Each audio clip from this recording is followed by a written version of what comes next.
જામનગરનો જિગ્નેશ માવદિયા નામનો યુવાન 2 વર્ષથી ગુમ હતો. તેની પત્ની પૃથ્વી યુવાનના પરિવારજનોને કહેતી હતી કે એ ઓસ્ટ્રેલિયા ગયો છે અને તેની કંપનીમાં ફોન પર વાત કરવાની મનાઈ છે.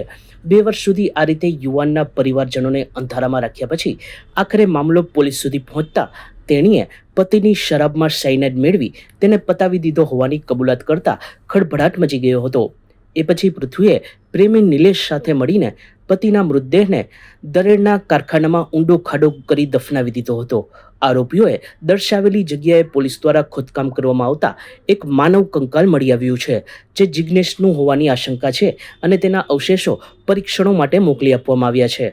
પોલીસે મૃતકની પત્ની પૃથ્વી અને તેના પ્રેમી નિલેશ તથા અન્ય એક સાગરિકની ધરપકડ કરી લીધી છે.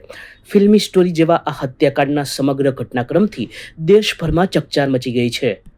સચોટ સમાચારો સૌથી ઝડપી મેળવવા માટે અમારી ચેનલને સબસ્ક્રાઇબ કરો.